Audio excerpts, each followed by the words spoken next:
What's up, you guys, and welcome back to another video on this Wisdom Wednesday. Today I'm going to talk to you a little bit about this book that I had been reading called Imagine Heaven. I'm not sure how old this book is, but it was a really good book about people who experience near-death experiences. Like, they die and then they see themselves outside of their body, and then God gives them a life review from all the good and bad that they have done in their lives, and basically sends them back to heaven, and then sends them back to earth, and then they live in their natural body. Some of them are blind and they have these experiences where they can see.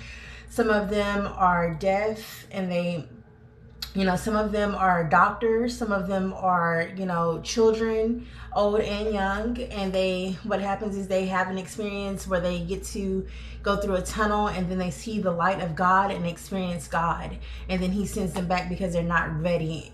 They died in different ways. Like, some of them may have been in an accident, some of them may have been in a plane crash, some of them may have been in fell off of something and injured their bodies, just different reasons how they died. And then they have this near-death experience, and then of course God not judges them, but sends them back. Shows them their life review and then sends them back, and then they find God and they live to tell about it. So that's very interesting. This book was about 21 chapters long. I just finished it today.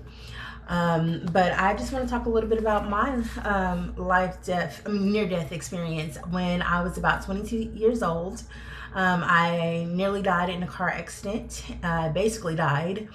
And what happened was, I saw my body outside of my body, just like the people in this book.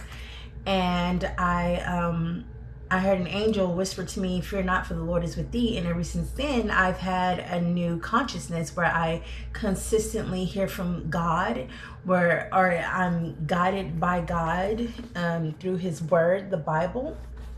And I share, my story, and I share my testimony. I've written books. I've written about 6 books, and I'm working on another book. So yeah, that's my experience with my near-death experience, was that I was in a car accident, and I heard a voice of an angel telling me, not to fear. And ever since then, that God was with me, and ever since then I've had this new consciousness of God guiding me and just seeking the Lord. So that happened over 14 years ago, and here I am still today, still talking about it.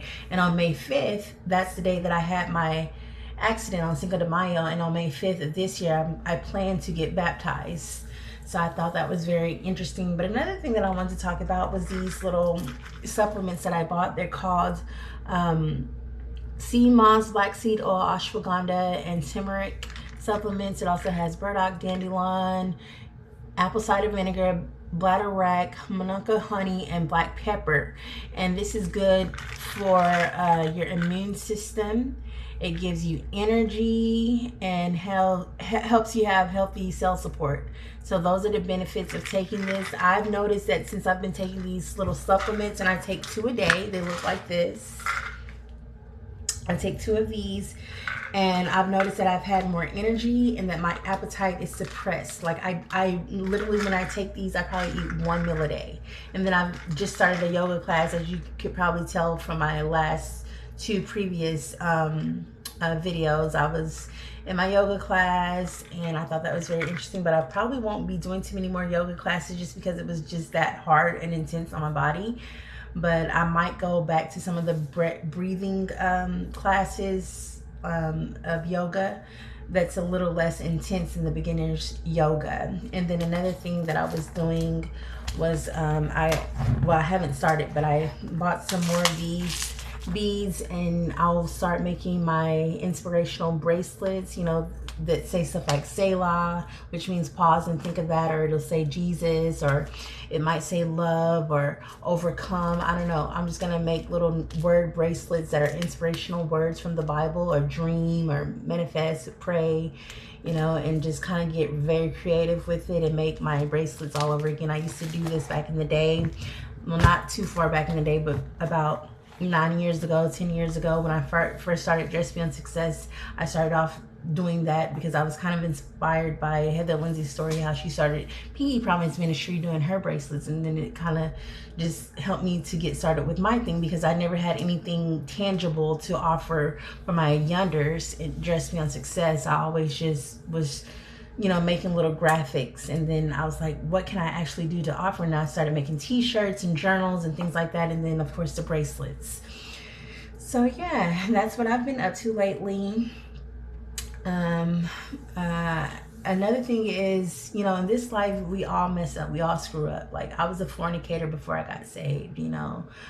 I was this close to adultery even with being married, and you know, we messed up. But I know that even Moses was a murderer and he was invited into paradise. So even though some of us may not get to make it into heaven like this book, but we might be able to experience paradise because Moses made it into paradise and he was a murderer. And plus the murderer and the thief on next to Jesus, when Jesus was crucified, he said, I will be with you in paradise. So even though we may not all get to partake in heaven, I have a strong hope that the majority of Christians will at least experience paradise, which means you're not going to be eternally separated from God, so long as you are trying and you do believe in God and you are trying to do better and you are repenting and trying to get right, because none of us are perfect, and it requires God's grace in order for us to experience his love and forgiveness, and to be able to want to do the right thing. All right, well, that's all I have for you today, guys. And until next time, stay blessed and stay beautiful. Bye, guys.